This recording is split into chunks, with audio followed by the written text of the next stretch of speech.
Gracias al avance de la ciencia nos encontramos, por suerte, frente a un cambio de paradigma. Hoy por hoy la pediatría del desarrollo toma un protagonismo absoluto frente a las consultas de los padres, a las inquietudes de los padres, a los que quizás un pediatra por medir la talla y el peso y ver que las vacunas estén al día, no suele escuchar. Entonces, toma una gran relevancia hoy por hoy para nosotros en la pediatría del desarrollo. Bienvenidos a Neuroestimulando Podcast. Hablamos de infancias y neurodesarrollo.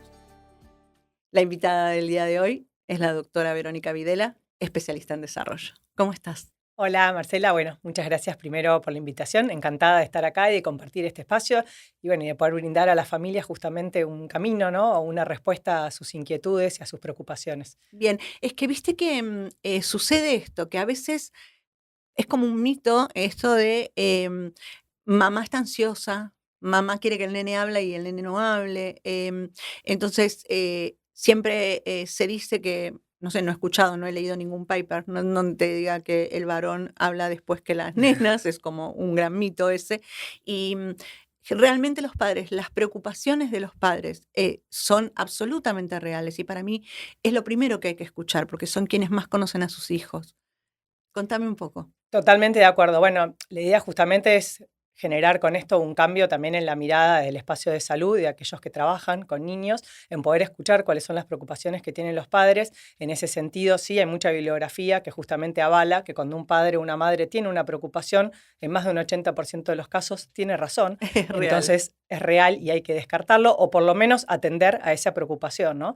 Entonces, eso es lo que por ahí uno tenemos que generar este cambio en la escucha. Como bien decís vos, a veces es complejo porque cuando una familia asiste a una consulta pediátrica hay poco tiempo para atenderlo, es una realidad que vivimos hoy en día en cuanto a los espacios, ¿no? de atención primaria, la calidad por ahí de la atención que fue llevando a que uno tuviera que hacer unas consultas más breves. Entonces, generalmente lo que uno propone para ese tipo de consultas es que si hay una inquietud, que se cite nuevamente, ¿no? Que tal vez no se puede hacer toda esa escucha en una primera vez, pero que sí puede volver a citar a la madre o al padre para que pueda expresarse mejor en cuáles son las preocupaciones y después dirigir hacia algún especialista o atender en profundidad esa preocupación. El sistema está saturado, lo sabemos, es tremenda la cantidad de consultas, post pandemia peor, o sea, se ha saturado totalmente el sistema. Entiendo que un pediatra quizás no pregunte, ¿el nene habla? ¿El nene juega? ¿Cómo juega? ¿Cómo es su juego? Entonces, hacer el foco en esto para mí es súper importante. Digo, esta es parte de tu expertise. Sí, por supuesto, digamos, nosotros especialmente nos hemos capacitado en esto y entonces nos dedicamos más al abordaje del desarrollo, pero también parte de nuestra labor tiene que ver con esto, ¿no? Con difundir lo que es el desarrollo típico de los niños y que los pediatras estén atentos porque al fin y al cabo son la primera persona a la cual van a hacer la consulta y los que después van a generar la derivación o van a desestimarla, ¿no? Entonces, que es así, es el primer seguimiento, o sea, ¿a dónde vamos? La primera visita, ¿a quién es? Siempre es al pediatra. Y ahí en los dos campos, ¿no? Por un lado en la familia que tiene una preocupación y por el otro en aquellos que no surge la preocupación, pero sí que es del rol del pediatra estar atentos al desarrollo del niño. Y en ese sentido sí se ha intentado, y creo que con los años se ha podido lograr un cambio en lo que es la formación pediátrica, porque generalmente es una formación muy internista, donde lo que se pone el foco es en los niños que están, digamos, en la sala de internación, que después es la minoría de los pacientes que vos vas a ver en la trayectoria de tu vida pediátrica. Entonces, tratar de esto, de incorporar a lo que es la formación pediátrica, la mirada, como decís vos, en desarrollo, que por ahí no necesita tener un té formal o un tiempo que vos le tengas que dedicar, pero sí ese instante en el que vos lo estás revisando y un pequeño momento de, hola, ¿cómo estás? ¿Cómo te llamas? ¿No? Ver si te mira, si responde, qué entiende, y ahí ya... Exacto, ¿cuáles son sus intereses? Fuiste al jardín, ¿qué hiciste? ¿No? Tener un jugás con pequeño tus amigos. Momento que lo puedes hacer mientras que lo estás revisando, ni siquiera necesitas otro instante más para sumarle a la consulta. Pero si lo empiezan a hacer generalmente, después ya lo tenés incorporado a la práctica y ahí es también donde vos podés ver la diferencia, porque si todos los niños responden de una determinada manera, el que lo haga distinto te va a llamar la atención como pediatra. Exacto. Y decime una cosa, ¿cuántos años hace que te dedicas a la pediatría del desarrollo? Pues yo te conozco hace un montón de nombre.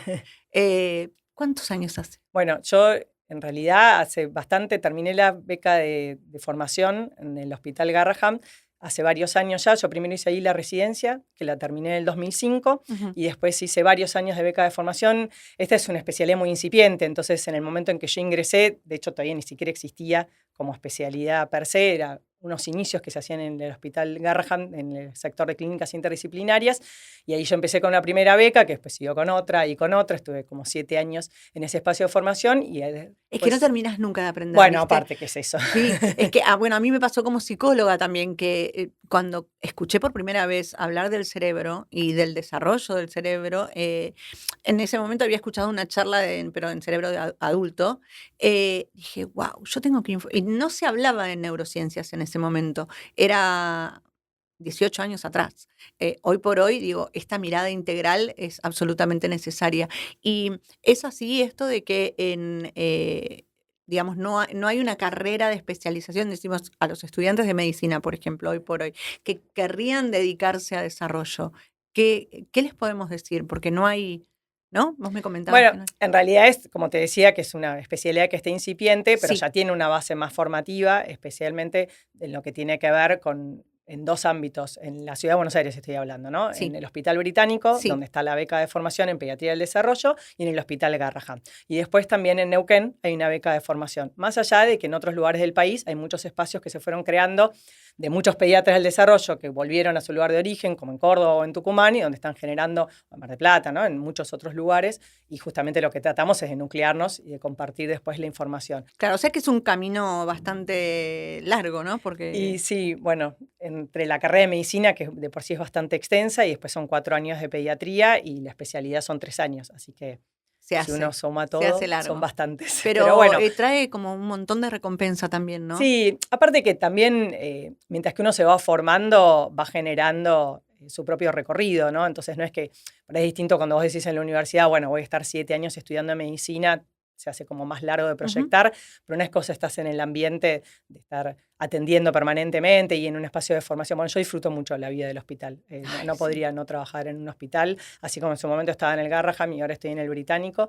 Me parece que es un espacio no solamente de formación como es de aprendizaje profesional, constante, sino como persona, ¿no? Yo lo valoro muchísimo al intercambio, y aparte porque esta en particular es una disciplina que tiene mucha interdisciplina y que si no sería imposible de hacer. Entonces, ¿armás redes? Claro, o sea, fundamental. En los 2 espacios, o sea, tanto porque nosotras contamos con profesionales dentro del hospital, entonces las evaluaciones se hacen en forma transdisciplinaria, dentro también del mismo hospital con otras disciplinas, porque por supuesto que tenés que estar en contacto con neurología, con genética, con neuroortopedia, ¿no? Con endocrinología, con un montón, bueno, con los pediatras de cabecera de los niños, que esa es la otra parte fundamental del rol que tenemos que tener, que es tratar de explicar qué fue lo que hicimos o lo que encontramos en esa familia y cómo poder acompañarlos, y que el pediatra se incorpore a este seguimiento que tenemos que hacer de su trayectoria de desarrollo. Y después establecer un vínculo con las personas que lo van a acompañar toda la semana, que son los terapeutas, y que nosotros tenemos que de alguna forma coordinar toda esa información, es que tenemos que estar complejo, en contacto. ¿no? Y sí, para mí es fundamental. Y lo mismo con la escuela. Sí, y con la escuela también, y con la maestra que acompaña al niño o a la niña al colegio también, porque necesitamos saber también qué conductas se replican en los diferentes espacios. Y contame cuáles son por ahí las consultas más prevalentes. Bueno, nosotros en el hospital, un poco para que puedan entender los que están escuchando, más que nada, a qué se dedica la pediatría del desarrollo, ¿no? Nosotros tenemos 2 campos de acción. Por un lado, como te decía, promover el desarrollo típico en los niños y lo que es la formación, y lo que es la vigilancia de aquellos niños que tienen un factor de riesgo para alguna afectación del desarrollo, que generalmente son aquellos que nacieron prematuros o que estuvieron por algún motivo en la neo, que tienen alguna enfermedad crónica, ¿no? O enfermedades que se sabe que pueden asociar alteraciones en el desarrollo. Entonces uno ahí lo que hace es esto que se llama vigilancia, que es anticiparte, y en cada uno de los controles verificar que el desarrollo se está cumpliendo de la manera que uno esperaría. Esa es una de las poblaciones. Bien. Y después la otra población que tenemos son aquellas familias que o espontáneamente o derivados por otro especialista consultan porque ya tienen una preocupación en el desarrollo, que se observaron que hay algo diferente en la forma en la que se está desenvolviendo ese niño o esa niña.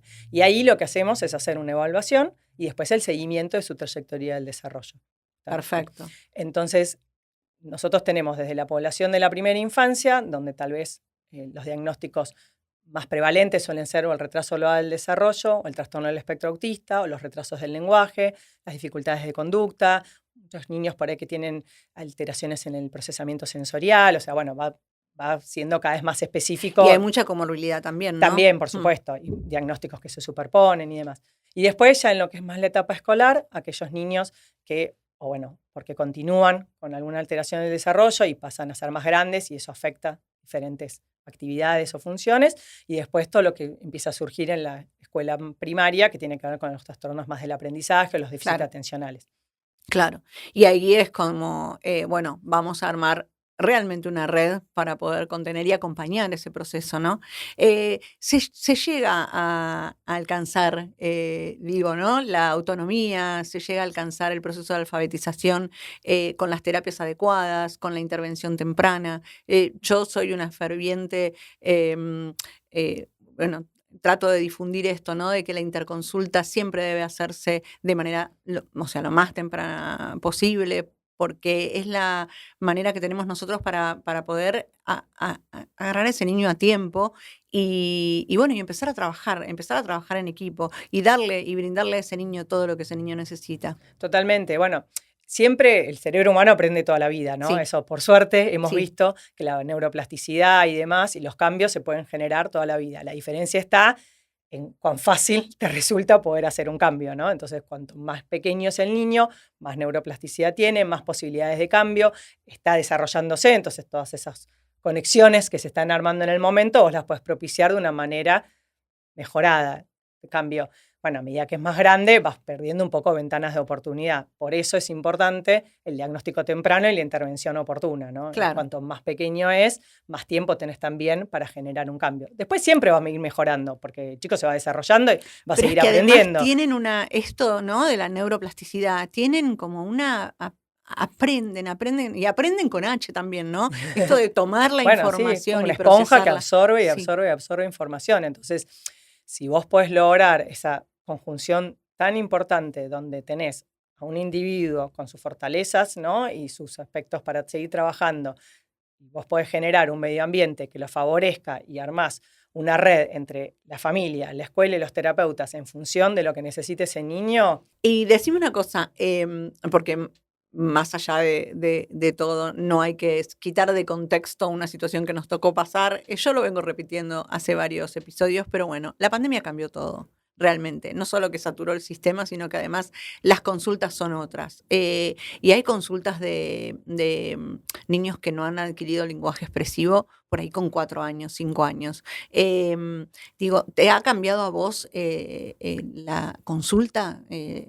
Y bueno, por supuesto que hubo muchas más contexto. consultas después, porque fue un contexto totalmente diferente de lo que nosotros conocíamos, y la realidad es que un poco el tiempo nos va a ir marcando qué va a suceder con esos niños que cuando nacieron estuvieron un año sin salir a la calle, ¿no? O sea, piensen que cuando un chico nace nunca estuvo expuesto a determinadas situaciones y que a raíz de esas experiencias que él va teniendo, de tocar algo, de mirar, de sentir una brisa en la cara, o sea, también tenemos que tener en cuenta que el desarrollo tiene un devenir muy filogenético, o sea que en general, si las condiciones están dadas de la manera habituales, el desarrollo se promueve de la misma manera, no es que porque esté exento de salir a la calle no va a poder aprender a hablar, pero bueno, por ahí si no tuvo la misma oportunidad que tuvo otro niño de estar expuesto a un medio ambiente donde se conversara y demás, bueno, por supuesto que tuvo menos oportunidades de aprender, ¿no? Es como una mezcla, todos somos como, genética más medio ambiente. Sí, obviamente el lenguaje expresivo, digo, con pandemia o sin pandemia debería aparecer igual, pero es muy notorio esta falta de lenguaje expresivo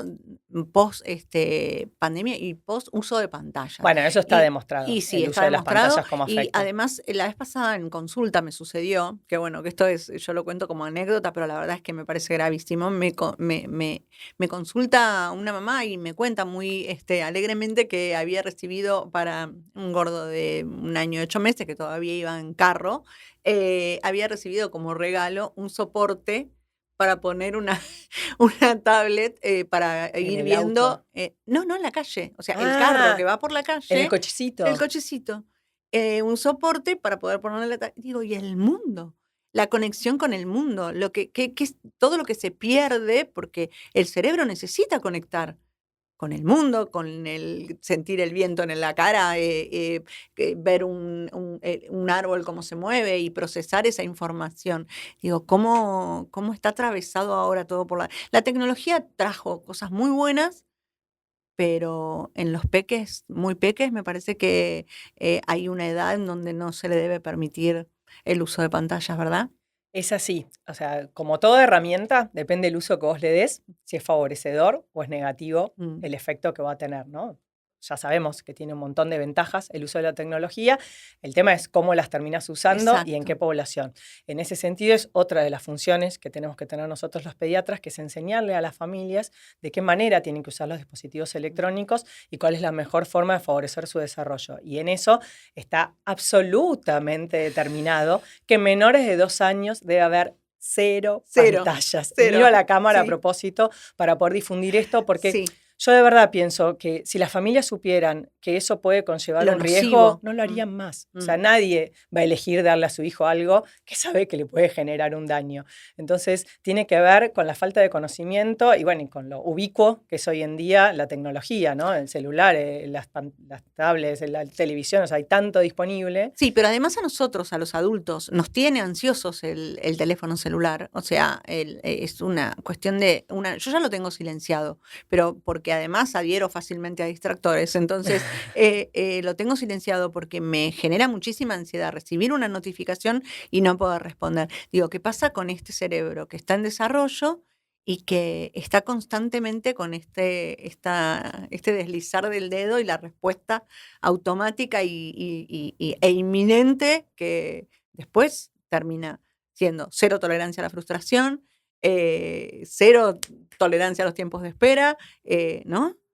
Bueno, que en realidad lo que pasó con las pantallas fue que primero se difundieron, se empezaron a usar muchísimo y después empezamos a analizar qué impacto tenía en un cerebro en desarrollo. Entonces, ahora, en retrospectiva, se está viendo todo el impacto negativo que tiene el uso excesivo de las pantallas. Y ahí empiezan a surgir las recomendaciones de tratar de... La OMS directamente desaconseja su uso en menores de 5 años, Sí, totalmente. Sí, directamente. sí, sí, sí, totalmente. O sea, yo por lo pronto lo que tengo entendido es, como dijiste hace un ratito, 0 hasta los 2 años. De los 2 a los 5 con control parental y un tiempito muy corto. Y después hasta los, creo que 12 años se desaconseja totalmente que un niño tenga un teléfono celular propio.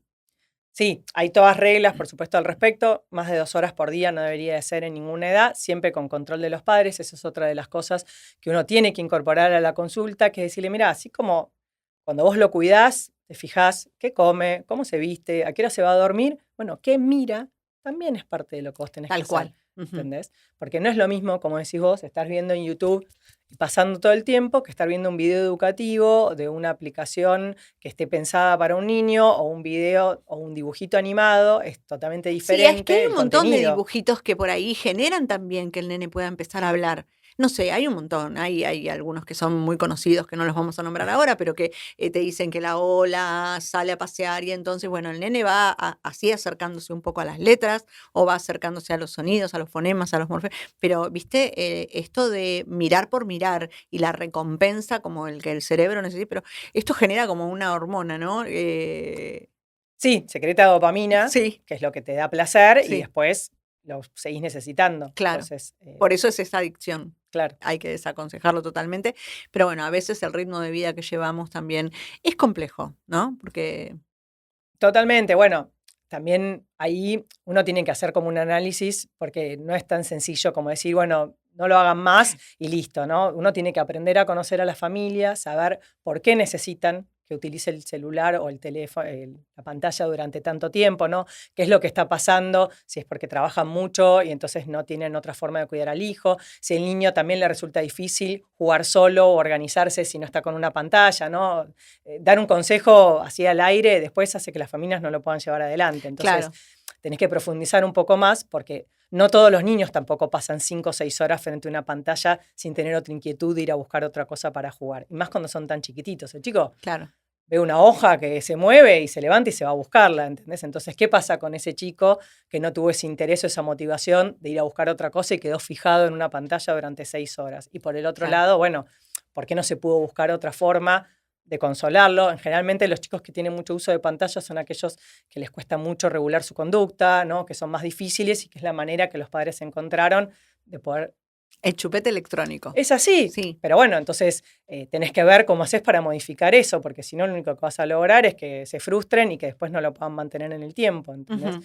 Entonces tenés que hacer como un análisis un poco más profundo, que justamente a lo que nos dedicamos, que es decir, bueno, ¿cómo llegamos a esta situación y qué efecto está teniendo, ¿no? Claro. Es que bueno, es en todo, ¿no? Es profundizar un poco en todo, en la dinámica familiar, en la dinámica, o sea, del propio niño también, o sea, cómo él aprende, o sea, cuáles son los procesos que utiliza él para aprender nuevos conceptos o nuevas estrategias y demás. Se habla mucho de lo que es la condición dentro del espectro. Está muy difundido lo que es la conducta de un niño o cuáles son las cuestiones que por ahí presenta un niño con TDAH. Digo, esas son como las más difundidas, para decirlo de alguna manera, las más comunes de escuchar, las que quizás a quienes nos están escuchando del otro lado les resulta como más fácil asociar. Eh, ¿Qué me podés contar que por ahí no se esté tan así como como para tener, digo, el estado de alerta, ¿no? Como para. Bueno, si bien las condiciones del desarrollo, tal vez en lo que tiene que ver con los diagnósticos categóricos, no son tantos, por ahí sí hay enfermedades que son menos frecuentes, Ujú. pero que no es tanto del expertise, digamos, del pediatra del desarrollo, porque por eso hay enfermedades más genéticas, donde nosotros acompañamos a las familias, o las enfermedades neurológicas que no son tan frecuentes, pero sí creo que una situación que a veces pasa muy de largo, por decirlo de alguna manera, son cuando las mujeres tienen una condición del desarrollo. Como Se da sabemos, diferente, ¿viste? sí.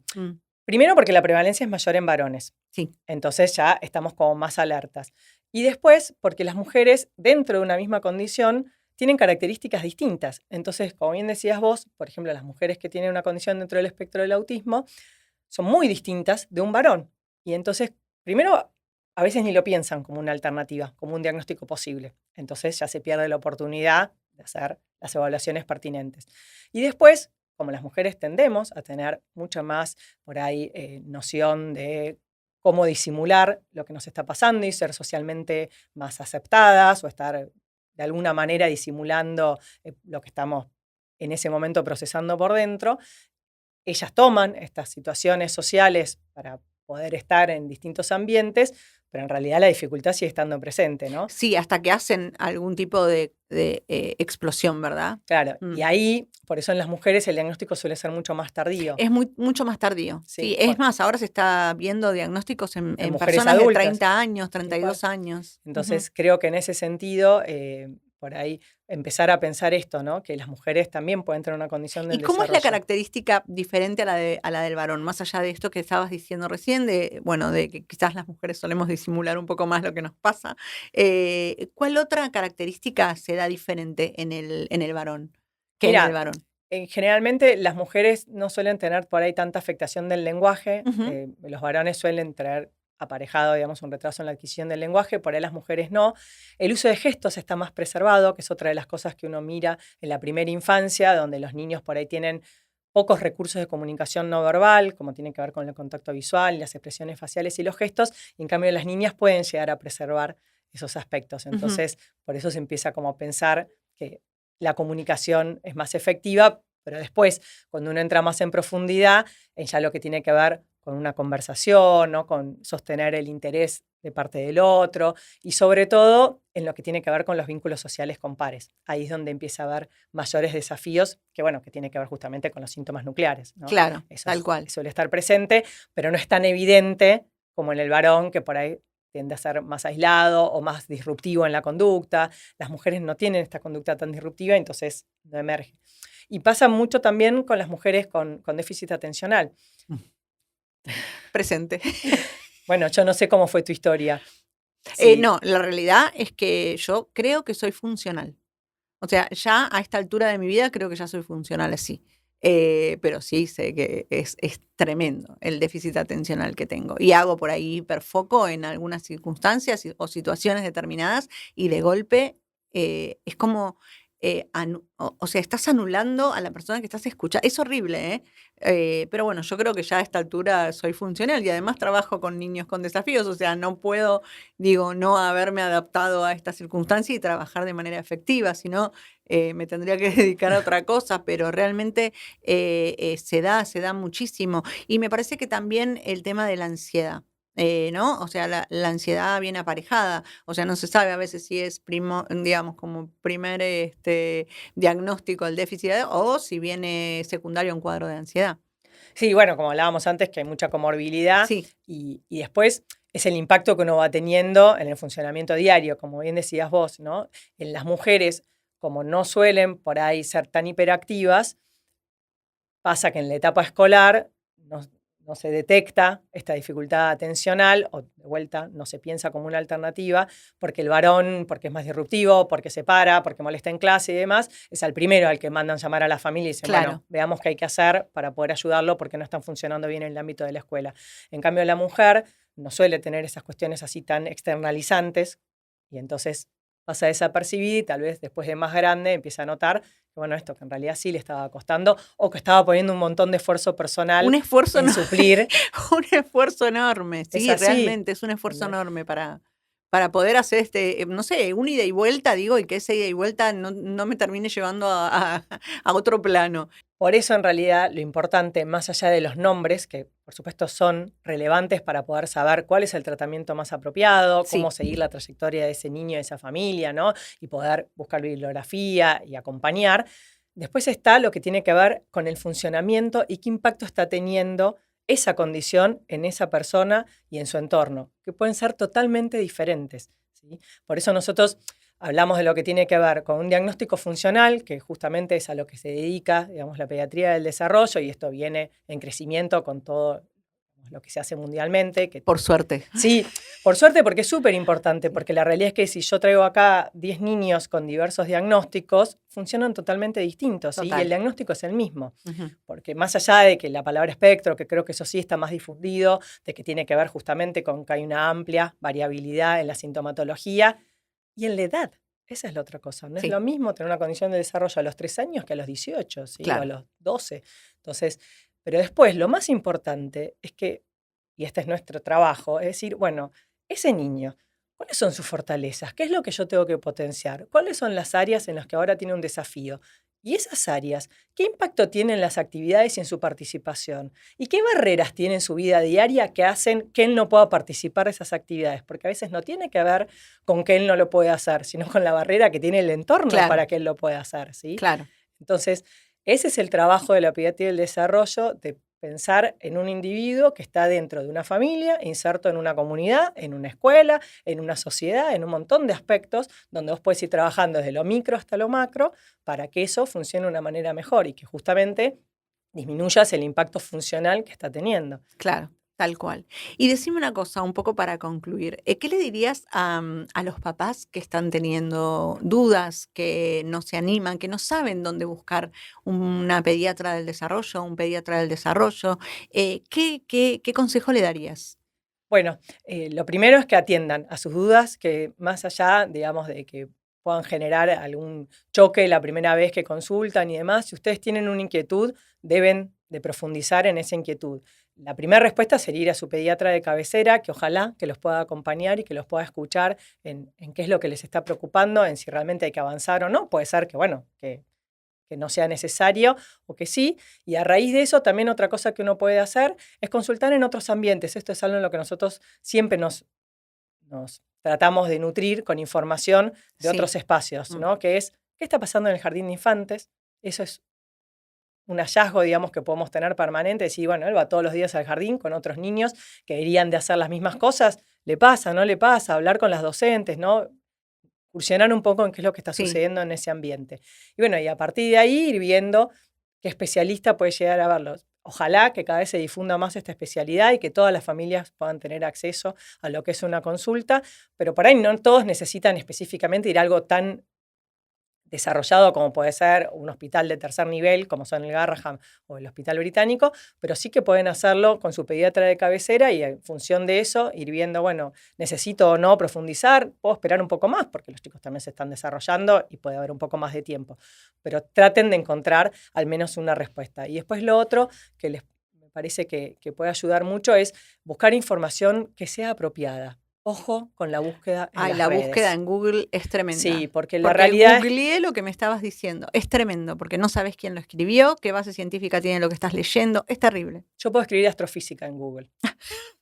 Sí. Y nadie va a decir nada, ¿sí? Entonces, no hay una supervisión de cuáles son los contenidos. Entonces, si van a querer buscar porque tienen alguna sospecha y demás y no están pudiendo encontrar, hay asociaciones de padres que se dedican especialmente a acompañar a familias que están transitando esta misma situación porque ellos ya lo vivieron. Y después hay páginas oficiales, tanto en español, incluso las páginas de Estados Unidos están traducidas al español para que puedan tener acceso. Hay páginas acá en la Argentina de pediatría. Bueno, nosotros tenemos una asociación de pediatría del desarrollo que fundamos hace varios años entre varios colegas, que también contiene información. O sea, podemos brindar espacios que tengan un contenido apropiado para que ellos después puedan ir pensando, bueno, cómo continuar en este recorrido, ¿no? Sí, darles la información correcta. Y a los estudiantes que necesitamos que se acerquen y que nos acompañen. Bueno, a los estudiantes les puedo decir que vale la pena. Totalmente. Que es un largo recorrido, pero que, mira, a mí me emociona todavía es que cuando sí, lo digo, porque a mí realmente también. Sí. Es un placer sí. y un privilegio. Es un privilegio poder acompañar a una infancia. Es terrible, la verdad que es verdad, es un privilegio. Es hermoso y aparte mejorar la calidad de vida de ese niño y de esa familia es algo único. Es algo único. Muchísimas gracias por haberme acompañado. No, gracias a vos por haberme invitado a compartir este espacio y esperemos que les pueda servir a las familias en este recorrido. Los invitamos a escuchar a los pediatras del desarrollo. Si tienen una duda, no se queden con una sola opinión. Busquen, encuentren esa respuesta. Hagan caso. Los pediatras del desarrollo están sumamente formados para acompañarlos. Es un placer haber tenido a la doctora Videla en el día de hoy y los esperamos para el nuevo episodio que va a ser muy prontito y los invitamos a ver nuestras redes, @neuroestimulando podcast en Spotify, @neuroestimulando podcast en YouTube y los esperamos para el próximo capítulo. Muchas gracias por haber estado del otro lado.